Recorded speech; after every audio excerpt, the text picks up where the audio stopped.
Hello, bonsoir, and welcome to the Get French Football News Show. I'm your host, Nathan Staples, and joining me this week are Eric Devine and Philippe Bargil. Liga 1 served up a couple of heavyweight clashes this weekend with teams looking for momentum heading into that winter break next month.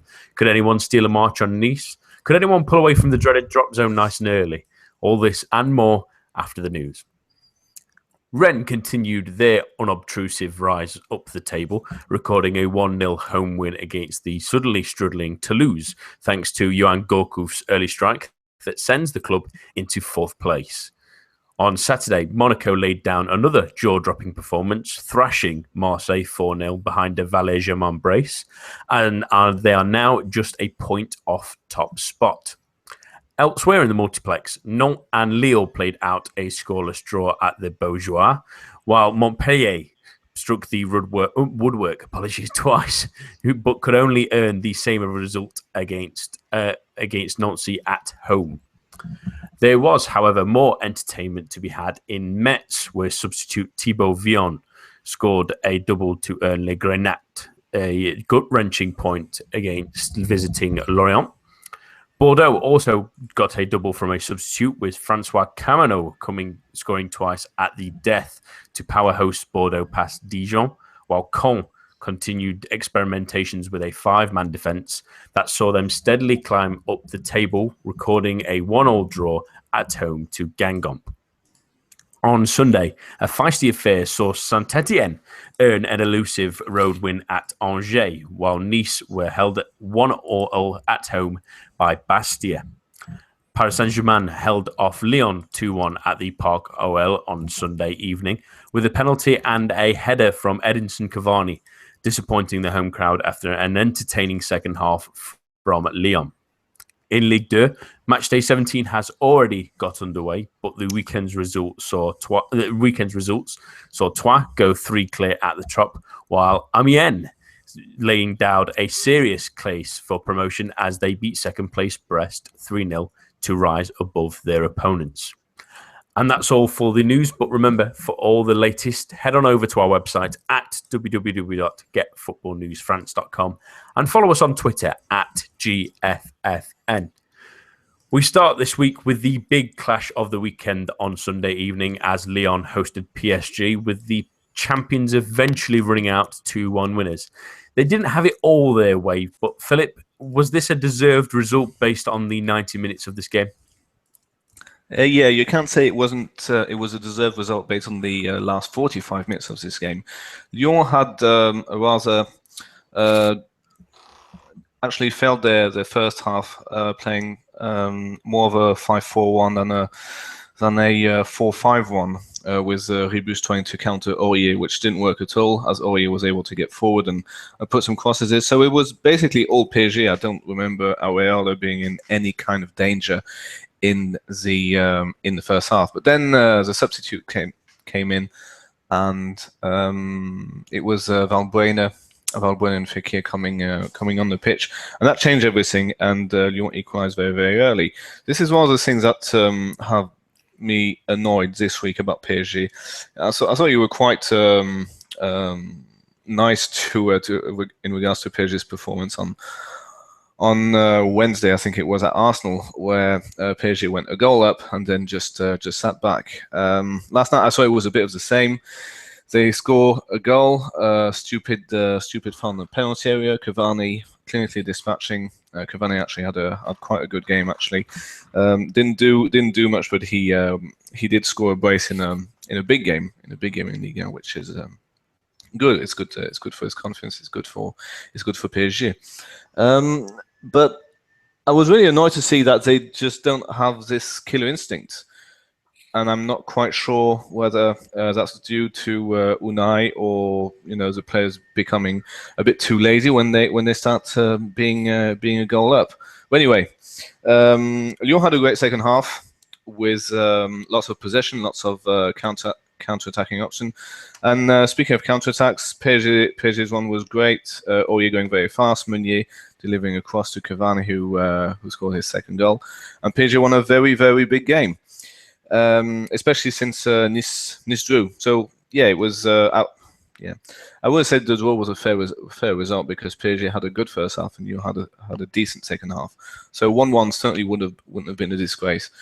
But in the end, great character. But PSG again, just like against Arsenal, just made it hard for themselves, but got the job done. Yeah, and you've already mentioned the main man there, and that's Edinson Cavani, who leads Ligue 1's top scoring charts, and he scored a brace in this one, Eric. He got an 8 in L'Equipe, although that might be a little bit contentious. But was this maybe the Uruguayan at his best, Eric? No. I mean, he didn't do anything in the first half besides the penalty. And I think, Philip, you'd probably agree with me that, I'm not trying to dog him or show homerism towards Lyon here. He was a total non-entity in the first half. He did pop up with that goal in the second half, but was that him or was that down to poor marking by Raphael and a brilliant cross by Meunier? I posted on my own Twitter feed a little GIF or Vine or whatever of the goal, and Meunier's acceleration and cross is just really a thing to behold. But yeah, I'm not really sure. Yes, I mean he was clinical with the chance from open play he did have. He didn't really have a whole lot else presented to him, but no, I think that there's still more to come to see this player at the absolute top of this game. I don't think this was by any means a definitive performance from the big Uruguayan. Yeah, that should frighten the rest of Ligue 1 when you think that he scored 13 goals already this season. Fair point that there's maybe a couple of penalties, but he has grabbed quite a fair few goals so far. But one of the surprise outcomes of this game, Philip, at least in the team sheet, was the Hatem Ben Arfa starting for the first time in Ligue 1, at least for Paris Saint-Germain. Or I think it might have been since the Bastia game to start the season. I think he started that one. How was he in that role gifted to him by Emery? Did he live up to expectations, or does it seem like it was more obvious the reasons of why he's probably been left out in the last couple of months? No, he didn't have a particularly great game, which is proven by Unai subbing him at the first, being PSG's first sub. To be honest, he had to play in a very difficult position, which was second striker in the 4-2-3-1, so just behind Cavani. So if Cavani could not be found, this was basically probably due to Ben Arfa not doing a very, very good job. I honestly was disappointed by his overall performance. It was a lot of back passes, it was lots of simple passes, and when the counter attack was supposed to be made, it just wasn't. It just didn't happen. I was actually thought Lucas had a better game than Ben Arfa, but again, it's not the same position, and yeah, just a real shame that he was played. It's probably not the best his best position. So maybe. I just can't see Unai changing PSG's formation to what he was playing at Nice. So, for example, a diamond-shaped 4-4-2 behind two strikers, because first of all, PSG do not have two strikers. I can't see Cavani and Augustin playing next to one another. But no, it was quite disappointing from Ben Arfa, generally speaking. Probably one of the worst PSG players last night. Let's move on to the opponents and Leon. Oh, carry sorry, on. Dave. Just quickly. Looking at this system, I'm in the process of writing a tactical analysis of this match for Outside the Boot. So watching it, I've actually watched it twice. But you can see a lot of things by watching it the second time. I can understand that. I actually saw this as Ben Arfa dropping into midfield and Lucas playing much more centrally. I don't know if Ben Arfa was really operating as a classic number 10 here, so I'm not really sure it would be fair to slag him off for not providing Cavani with service. Because I think Lucas was probably tasked with more of that. And obviously Maxwell and Aurier are the type of player that are going to look to get crosses in too. I actually thought Ben Arfa had a decent match. I think that he was able to hold up play and allow the wide players to get involved quite a bit more. That is Maxwell and Serge Aurier, who are essentially playing as wingbacks they're playing so far up at times, with Matuidi dropping deep and playing a little bit more withdrawn to allow Maxwell forward as well. So, I think that Could he have had more defined class in terms of creating assists and chances? Yes, absolutely. But again, has he ever been asked to play that role? Even last year at Nice, which I think we can fairly say is probably the best season in his career. I mean, Philip, yeah, would you disagree? We've both been watching him No, for probably quite a not. while. But once again, he's this position is probably the hardest in football in general. You had going back to Arsenal, you had Mesut Ozil playing in that position. Which is supposed to be his natural position, and how often has he gone missing? It really is an extremely hard position to play in, and sometimes either the player has to go backwards, has to drop deep to get the ball, or has to go side to side in order to get rid of the defensive midfielders or the holding midfielders, with Ferry and Tolisso doing a rather apt defensive job. Maybe Tolisso more than Ferry. I don't know if you reckon that 3 does justice. That's a great day L'Équipe gave to Ferry.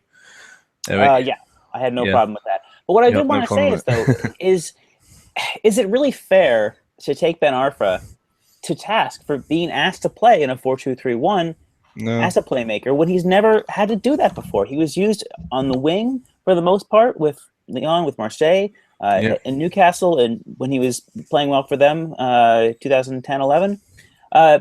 So he's never been asked to do this. And if Emery gives him a rare start, is it fair of us as pundits, as media, to say, oh, Ben Arfa had a crap game?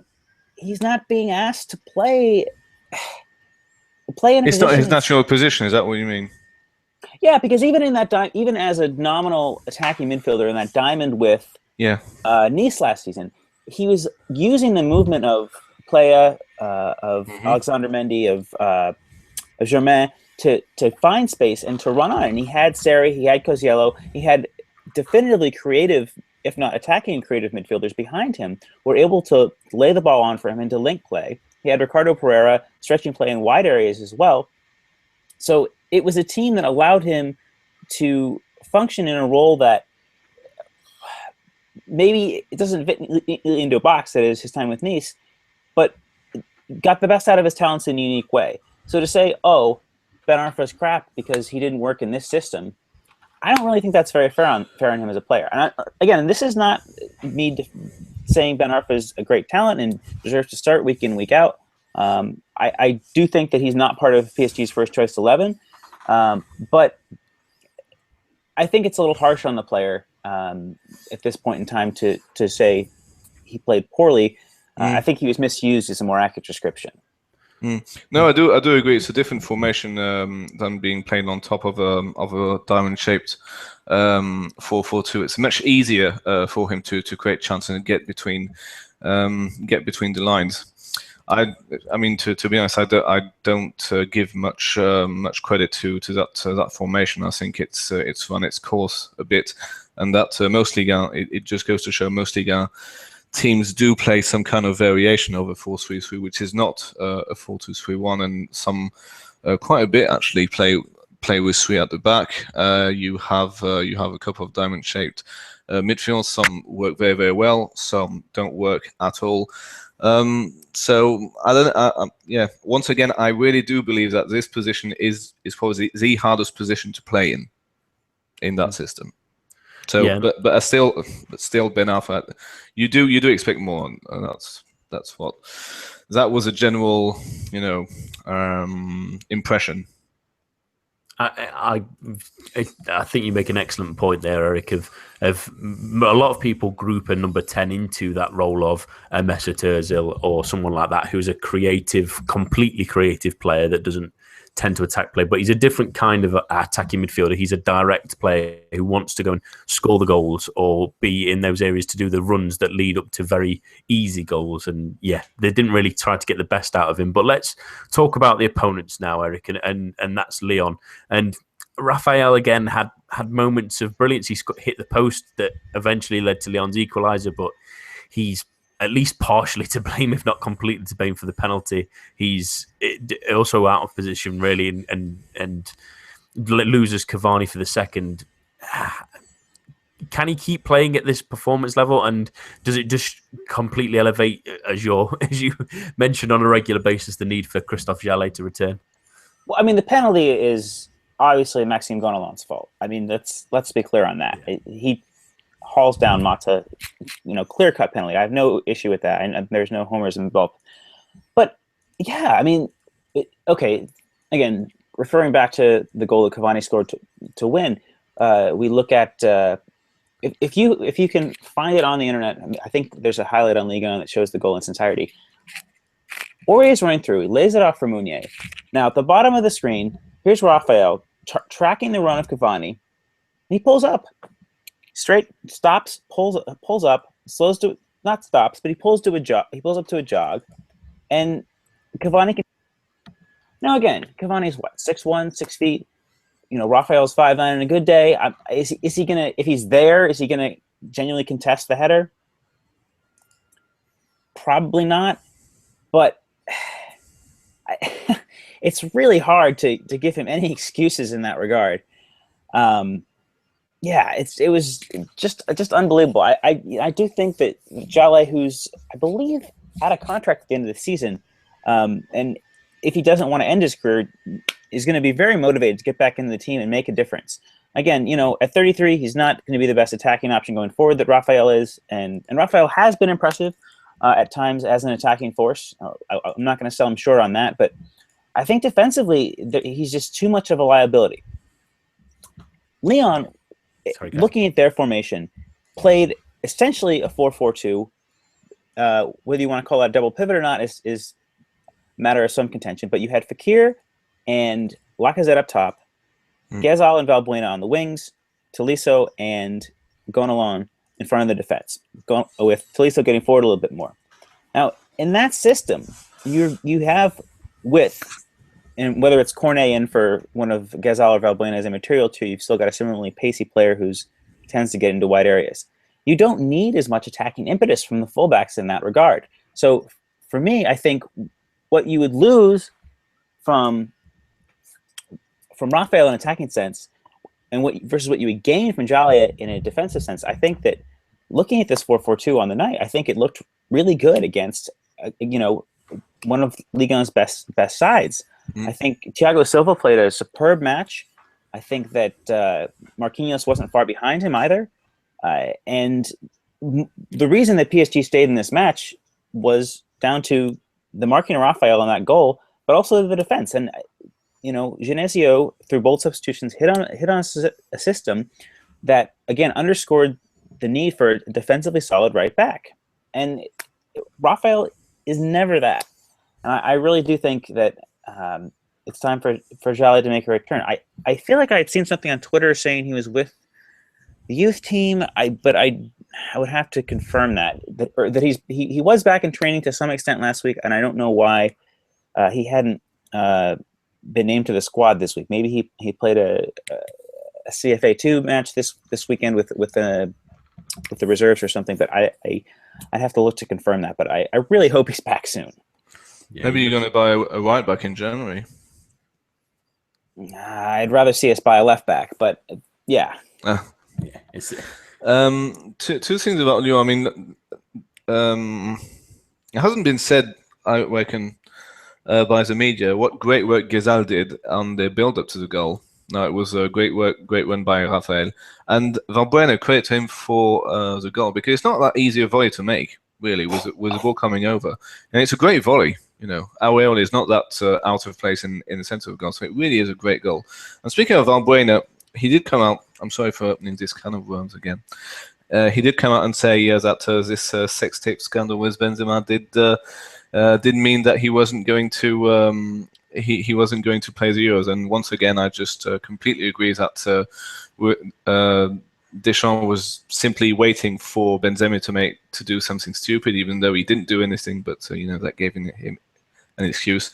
I'm still pretty sure Valbuena would have made the squad had that scandal not been all over the papers.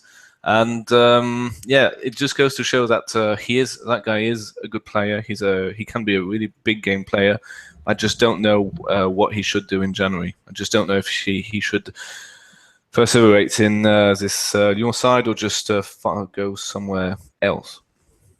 Yeah, it is a difficult decision, and I It's do very want to. difficult for him. Yeah, and I do want to pick up on what you mentioned there, Eric, about Raphael and his inability to track back. And you mentioned the heights of the players, and I always think that there was an example of this in Man United's game at the weekend that Ibrahimovic had a header against he's much taller than Cresswell, the left back for West Ham, and just being there can disrupt a player's jump if you're in the way where they can be landing, or if you're in the way of where they're looking to generate power on a header or direction.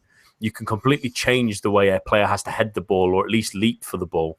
So even just being there in the way, not even jumping, can make a difference. And the fact that he stopped on that goal is completely inexcusable in my view, because you can have no argument that players should at least be in the way or at least be tempting to make some kind of adjustment for him. But another player I wanted to mention... Isn't that like more than half of 50% of defending just being there? Yeah, just being there, positioning, as many would claim. I always think it's the most important thing a defender needs to know. Raphael seems to have no positional sense anymore, and his speed's starting to lack a little bit less than it used to be, and it's not. Did he have positional sense at Manchester United? I mean, was he much better than what he is now? He was a little bit quicker. Because he's lost an inch of pace or so. It affects you when you can't cover yourself on your tracks as easily. But I do want to mention a player who maybe could have done a little bit more. It might be a little bit harsh, but Philip, do you think Lacazette maybe could have affected this game a little bit more than he ended up doing? Is this maybe him hiding in a big game again? I don't think so. He was. He obviously was up against it in the first half, with most of the sides being behind the ball and Lyon not having much of the ball. And when he was on the ball, he wasn't that bad. I do seem to remember at some point just after the equaliser, Lacazette has a chance, and the goal was pretty much gaping, and he was actually obstructed by the ref. I don't know, my stream was jumping a bit, so I can't say for sure. But no, I thought he was okay. I mean, I don't recall anything bad that he did. Yeah, L'Équipe gave him a 4. Well, yeah, I probably would have gone up until 5 or 6, but no, I thought he was okay. Eric? Yeah, I agree. I think that one thing is that he's a little bit undersold about like that. Even though he's a great finisher, is he almost always gives good effort in terms of his movement, in terms of his tracking back, in terms of his energy, and trying to pull players apart. But the fact is, once Lyon, as Philip rightly said, it was definitely a 5-4-1 in the first half. Once Lyon had resorted to that, he was simply too isolated. You had that left Tolisso on the left side of midfield, and Ghezal dropping deep to try to link play, and there's a huge gap basically there that Ribas and Morel tried to fill with the odd forward, but there wasn't an even amount of space for the players, and you know, he was simply marked out of the match. I mean, with Marquinhos and Thiago Silva, he's basically having to, battle against 2 world-class defenders. And I don't think that that's necessarily a quote-unquote fair task to ask of any striker. So, yeah. I think that's fair. I was maybe being a little bit harsh, I was aware, when I wrote the question down. But I want to finish very quickly on Eric. I remember you mentioning that you were a little bit disappointed by the refereeing and PSG's apparent maybe unpunished plays. It might sound like bitter grapes to some, but I'll allow you to air your grievances. No. I mean, I think that there were a number of fouls, particularly there was one on Mukhtar Diakabi in the area. I want to say about Thiago Motta about 6 or 7 minutes after the PSG penalty. It was pretty clear-cut and not too far away from the referee. I'm surprised that wasn't a penalty. And there were a number of fouls committed by PSG players in open play also that I think could have been cards, or a yellow that could have been a booking. Ben Arfa's stamp on Gonalon, I think, is a good example of that, maybe really raking down the heels of the player. And Philip, what are your thoughts on this? Is this homerism, or did PSG get away with a little bit in terms of how physical they were?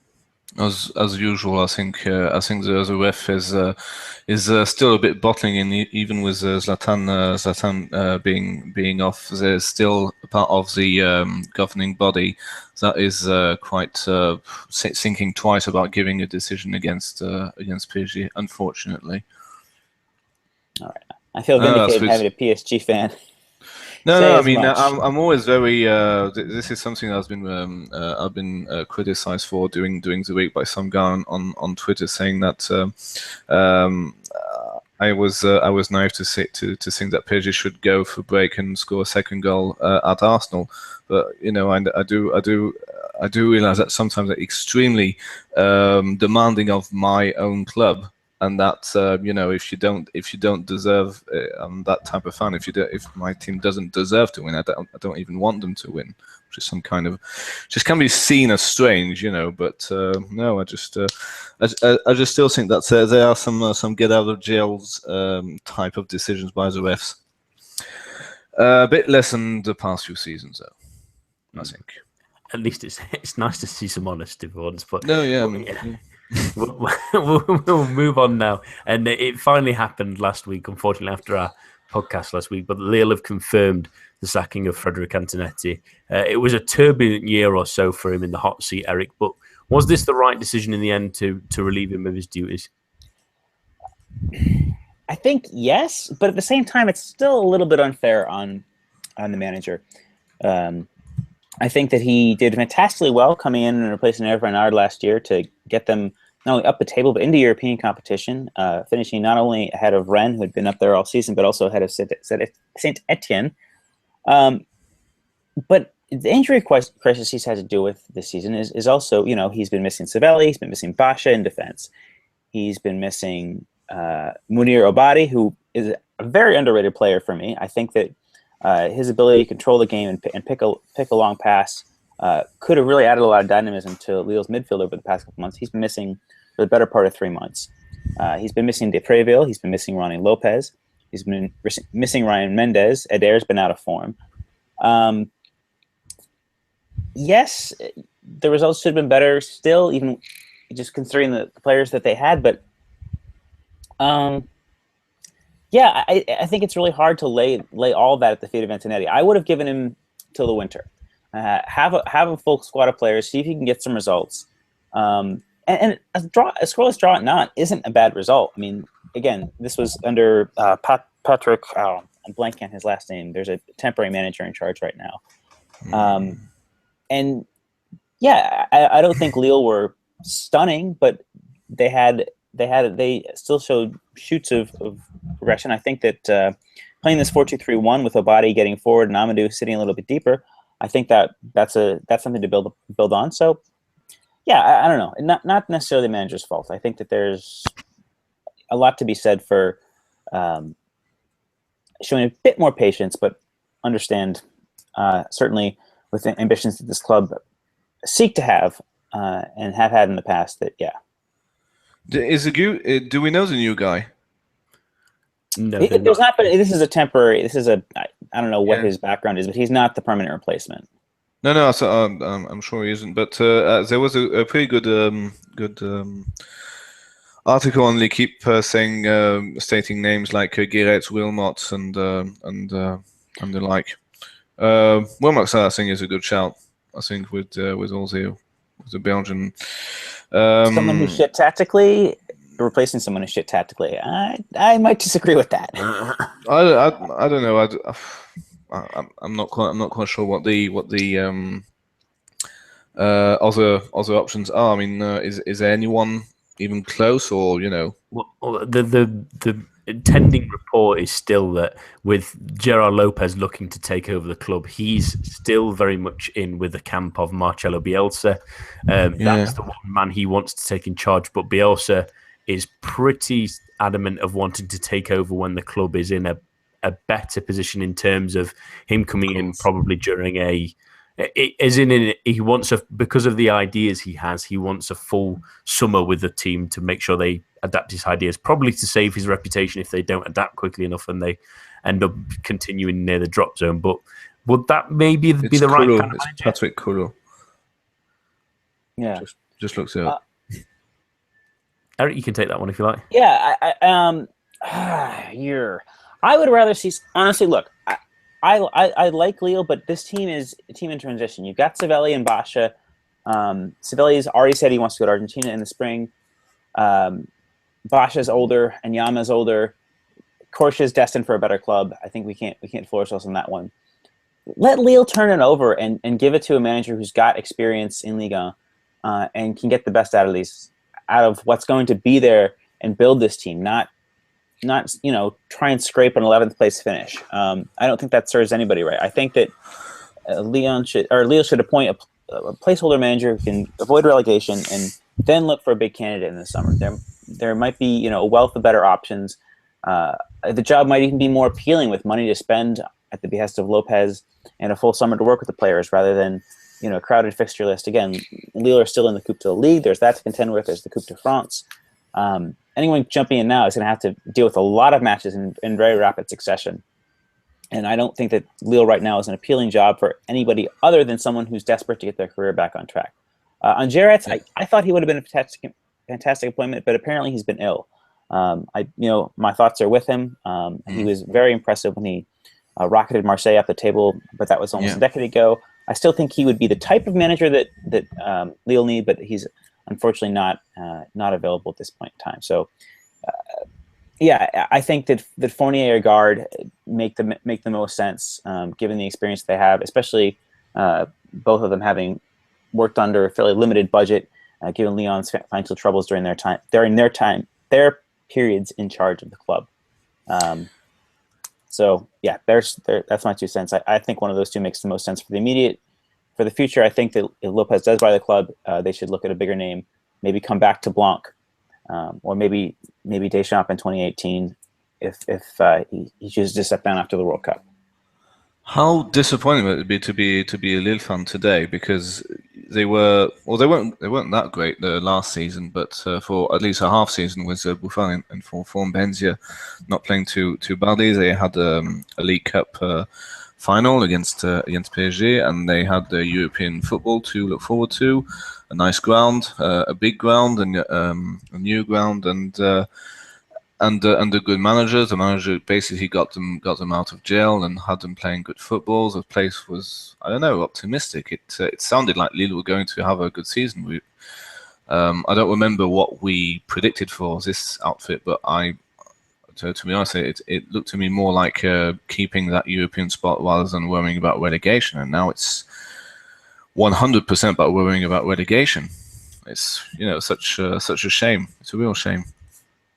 Yeah, and it's interesting to try and think of if they're not going to be able to get Bielsa, in which it looks like unlikely, who takes that mantle in the meantime. Is they want someone like maybe Hubert Fournier, who's not been in a job, rejected that one at Lorient, or the amount of managers that reject that Lorient manager job, do they try and go for someone like that, like Corbis or Bope? Or it does throw up a number of interesting opportunities to see what does happen to Lille in the meantime, at least. But now I think Bope is pretty set in his ways as a consultant being, and doesn't really want to go back to actual work. And who would want that stress? No offense to pundits all over the world, but he's got a pretty good deal at being. It's at least a lot more relaxing and less stressful, at least, to be a pundit than a manager. I can absolutely wholeheartedly agree with him with that. Yeah, I would think so. Now to a game at the weekend with teams going in opposite directions in Rennes and Toulouse. The hosts got a 1-0 win that could have really been more in the 90 minutes, extending their unbeaten run at home, and excluding that loss to PSG, they've won from 5 of their last 8 and are in 4th now. Eric, can they challenge for Europe this season? They should challenge for Europe. I mean, this team has spent a ton of money, has a great academy. They can. I think with Saint-Etienne and Lyon struggling, I think you'd have to look at Rennes and Guingamp as probably the best candidates to finish in those European places outside of the current top 3. I think that we're seeing, a better dynamism in midfield with I did watch the match on Friday with Andre and Percic over the starting pair that had started the season. That's Joseph Fernandez and Clement Chantôme. I think you've got more energy there. I think Intap had a great match against Toulouse. The young defender Joris Gnagnon, I'm not really quite sure how to pronounce his name. Who? Joris Gnagnon. He's guy. We have problems pronouncing his name too. It's Gnagnon. just Magnon. Okay, not, thank you, Philip. almost as hard to pronounce in French than in English. But yeah, he's. I think that we're finally starting to see a better approach from this team. They're still short a striker. If they've got money in the winter window, sell some of these excess players and get a.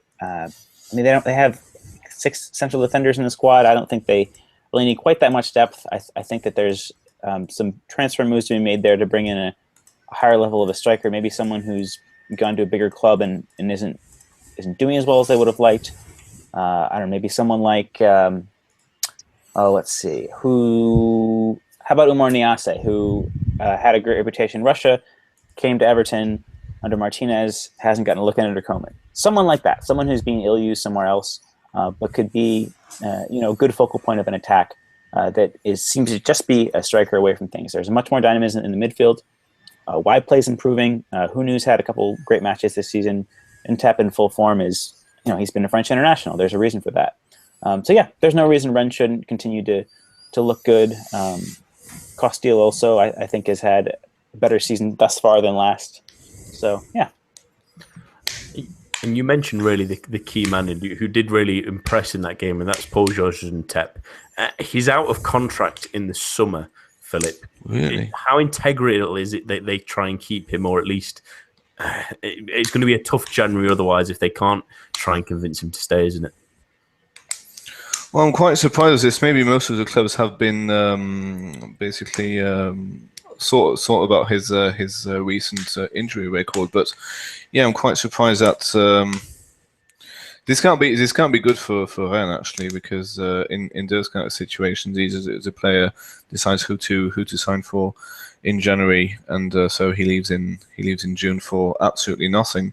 And well, if I were Rennes, I would have offered a new contract, but I'm not. He probably wants lots of money, much more than he's on at Rennes. And I can see a few sides like Marseille, Lyon, Nice maybe trying to sign him on. It's still very surprising. So maybe, I don't know, maybe he's a bit too greedy. I'm just speculating here. Eric, what do you think? I mean, if they can't get him signed by that sort of January time, do they stick or do they twist? I mean, they could be. They're not. I'm not saying they're going to hold out for 10 million for Ntep, but maybe get 5 million instead of free. 5 million versus a free. I mean, Rennes a club with money. I think if I'm Rennes, I keep him. If I can't sign him to a new contract, I think that there is. I'm not trying to say anything bad about Nice, but there's a small chance that Nice would slip up down the stretch, and I do think Rennes are best positioned to take advantage of that, which would put them potentially in the Champions League. And I think that the potential there, again, this club has been injury hit to start the season. Things seem to be improving at this point in time. I would keep Ntep no matter what, even if I can't re-sign him. It's a tough one, isn't it? There's always the issues of being a manager. Do you stick or do you twist in those sort of situations where you can't hold on to a player? Do you try to take the money when you can? But let's chat about Toulouse very quickly, who did have a very fast start to the season. Were really pulling up trees, beating the likes of Monaco and Paris Saint-Germain. But they've been struggling in the last couple of games. They've not been on that form that they started with. They've lost 3 of the last 4. Apologies. Is this more of their natural position now, sort of slowly heading towards mid-table, Philip? I think so. It's maybe a case of the bubble bursting, but if I look at the results, then it's not catastrophic for a club like Toulouse, especially after the couple of seasons they've had, narrowly escaping relegation again and again under Harry Bagier and under Duprat. So yeah, maybe they flattered to deceive, but when you look at it, they're the last side to have beaten Monaco at home, so that was 3-1 in October. So 0-0 draw at Angers, not very surprising given the Angers risk-taking mentality. Game at home to Lyon. Lyon played a good game and really wanted to win that one. Draw at Nantes, yeah, again. I think maybe maybe the players would settle for a draw away from home and not push on for a win. Given the amount of effort you have to put in, the only result that really surprises me is the home defeat to Metz, and there was an early penalty in that game. So not really surprising to see them slip, but they're still a very hard side to beat. So yeah, maybe going back to mid-table mediocrity, which is not very surprising at all, given that they finished 17th last season. Yeah, and mentioning that, Eric, they aren't enormously off the pace still. They're only maybe 4 points at the moment off Guingamp, who's sitting 5th. Can they still fight for Europe, or is this maybe a sign of them slowly waning after a fighting start and more heading at least to a more comfortable position in mid-table? At least it's not heading towards that bottom end. Yeah, again, a loss at Rennes, who I believe are still undefeated at home. No shame, especially when you're missing the likes of Diop. Yago's played out of position. Silla's played at right back. Trejo's missing, and Trejo's been, I think, had a really impressive start to the season. I should mention as well. So yeah, I don't think that we should see this as like a death knell for Toulouse or anything like that. I think we see this as couple bumps in the road. They played some strong opposition and didn't get it done. Let's look at the weeks ahead, and things should be a little bit easier for the club going forward. And are they going to continue to fight for Europe at season's end? I have my depth, especially as this match was a fine illustration of how their squad depth could potentially be affected. But I don't think that they should be anywhere near, the relegation candidate that they were. I mean, let's see. They're at home to Montpellier Wednesday. And who else do they have in the next few weeks? They're at home to Lorient in 2 weeks' time. They're home to Nancy after the Coupe de la Ligue, and they're away to Dijon. I mean, that could be, 12, 10 points in the next 5 league matches. And then what's our thought of them? Because they're back in 5th, they're back in 4th. So I think any real pronouncements about Toulouse need to wait until the winter break at this point in time. Plus, if you're a Toulouse fan, you wouldn't really be disappointed with a mid-table finish, given what's been going on the past few seasons. I'm sure they're fine with it.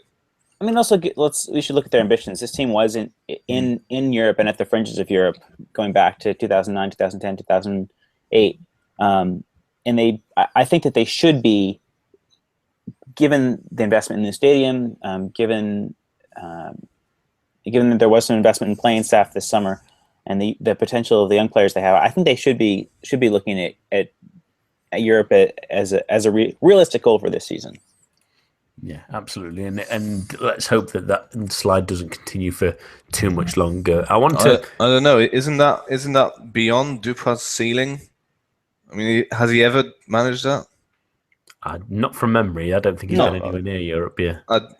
I just think it's that type of a club that just wants to keep getting the Liga TV money and be happy to just not go down. Unfortunately, there's a lot of sides like that. Sorry.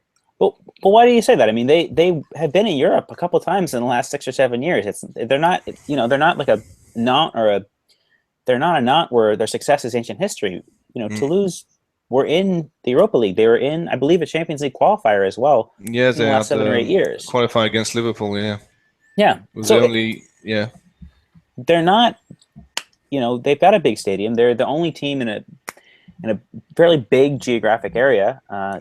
Bordeaux are their nearest neighbors, I think, in Ligue 1. Where football is basically non-existent. Well, that's true. I know rugby is more popular, but still, I mean, this is a team that I think has ambitions, and shouldn't be disheartened by a couple of poor results, especially given their injury and suspension struggles. I mean, I think Jimmy Dermaz might have missed the last match or the match before due to suspension. He's been good and surviving.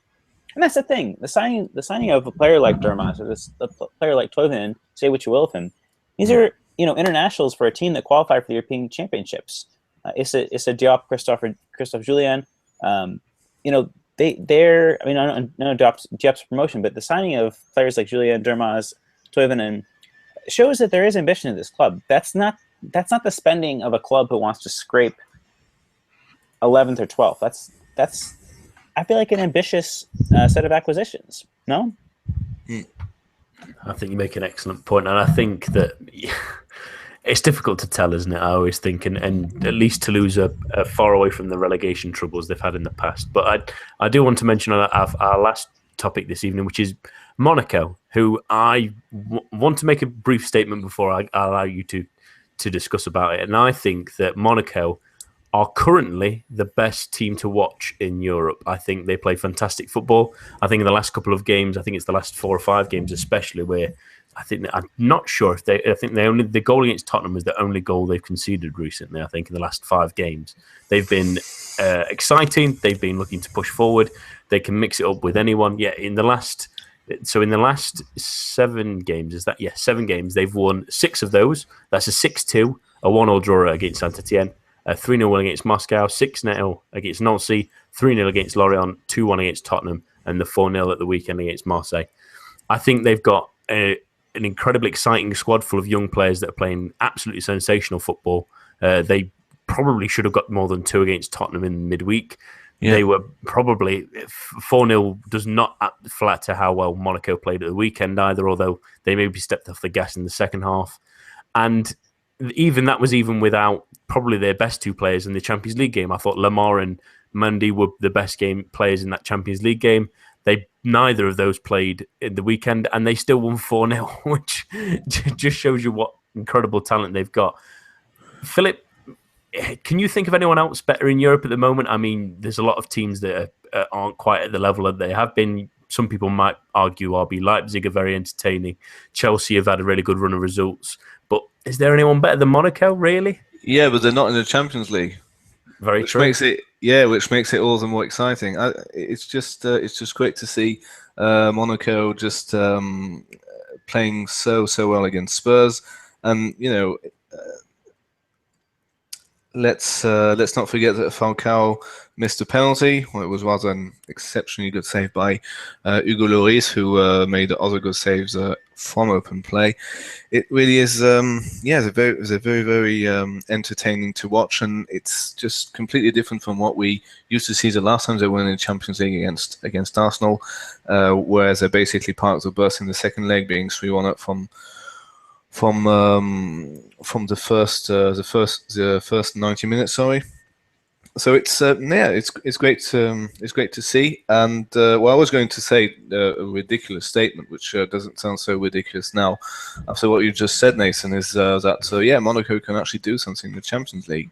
Depends who they get in second, of course. So a lot of this does depend, like we discussed last week, who wins between Borussia Dortmund and Real Madrid. But either way, it's going to be a bit of a tough game. It's really good to see that Monaco are up for it. Monaco have already won their group. That's dead cert, which is something not even PSG can say right now. It's great to have that side.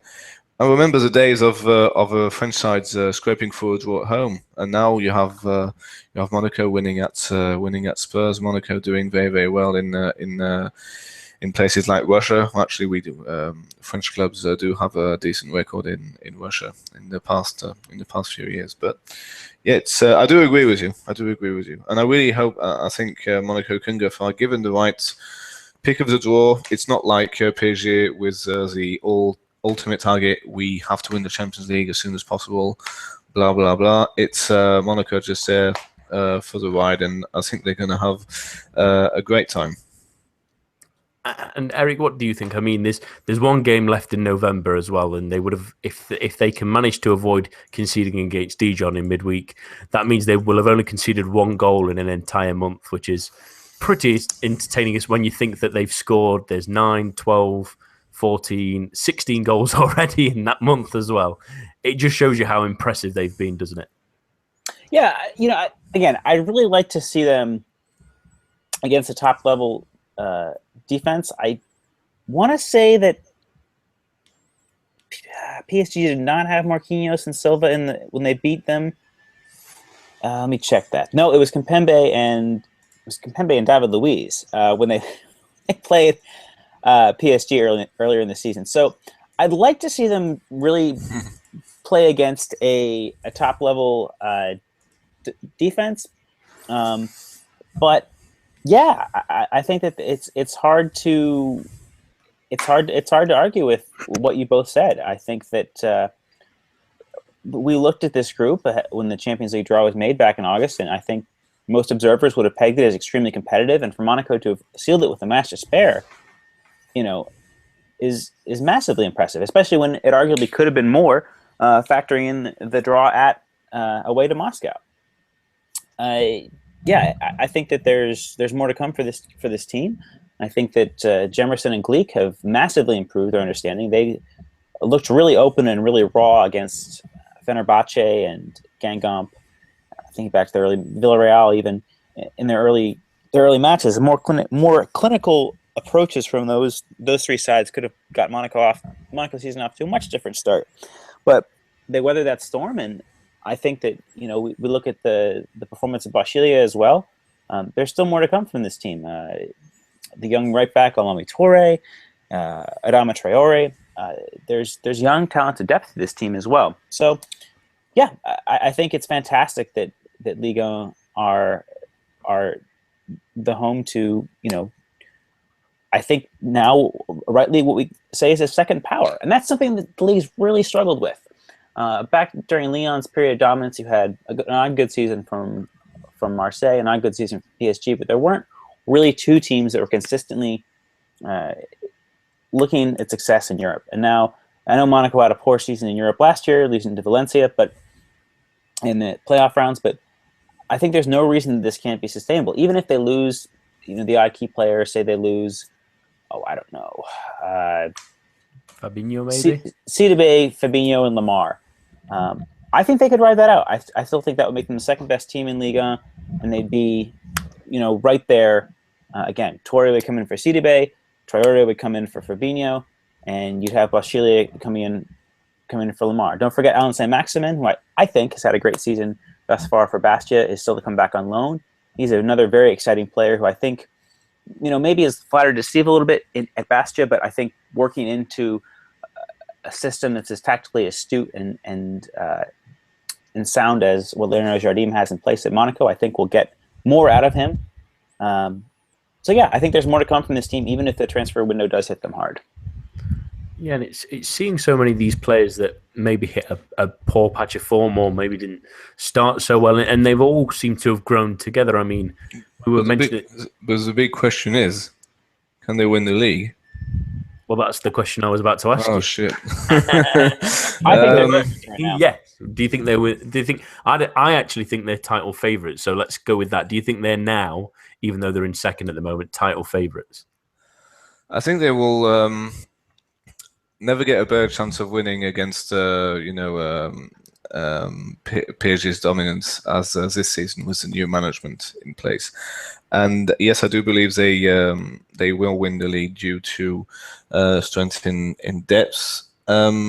With Mbappé, who could get a couple of goals against the smaller sides, with Germain, with Sidibe Mendy, Jardim being, I think, knowing more his squad and knowing how many systems he can play, because let's not forget he was tactically very good against PSG in the game at Ouido at the end of August, I think it was, where PSG were basically outplayed. Aurier couldn't go forward.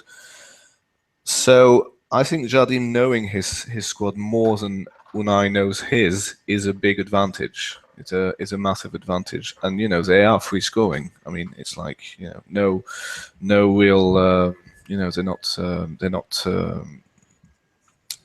shy, which could strangely be said of PSG in some kind of manner, even though the stats really don't speak for that statement. So yeah, in terms of the manager knowing the club, being set in his ways, being, I'm not going to say tactically better than Unai, but so far with their current clubs, yes, I'm going to say yes. Yeah, and I don't mind saying it, because they do play good football, and I do enjoy watching them much better than PSG, as I'm sure a lot of other people do. I think your analysis there pulls up an interesting point, really. I mean, about Leonardo Jardim and his time at Monaco. I mean, he's been there for it's about 3. It's coming up to 3 years now, isn't it? Yeah. Yes, almost 3 years. Third season. Eric is. There was moments where people questioned him. He didn't have a good start to his second season. You would say there was moments where they differed in form or looked a little bit off the pace and dropped quite a bit. But they always seem to have bounced back. Is this maybe an example of why you should give a manager time and try and give them an effort to put in their ideas? Because the way Monaco are playing now, like a drilled unit that can not only defend but attack so entertainingly and with such succinct movement with each other, it really shows the work that the manager's put in on the training ground, doesn't it? As well as the talent. Yeah, absolutely. I think that that first season, what he did to revert from the Diamond 4-4-2 to overcome the losses of Falcao and James Rodriguez, to structure an entirely new team and to keep turning that over. Losses of, let's face it, key players: Ferrer Carrasco, Marshall, Kondogbia, Toulon. I mean, Carvalho, he was older, but still an important player. Eric Abidal left. There's been a lot of turnover, and Jardim has continually adapted his tactics, moving to a 4-4-2, which, to my knowledge, I'm pretty well versed on his career, even in Portugal, but I don't think he's ever played that system before, but he's got it working brilliantly. And he's got, two strikers who, seemed to be totally an afterthought last season as the prime focal point of his attack. And Lamar and Silva just seem to continue to turn up another level. Mendy in particular has been, a revelation, particularly in the last half dozen matches. I was a little bit doubtful about him earlier in the season. I would have said start CDB at left back and Raji at right back if it were a big match, but now I would have, no question. He was very good at Marseille, though. Philip, I don't know. No? He had his moments. I did not believe that he had what it took defensively. I think he's a great crosser of the ball. He's quick. He's a good dribbler.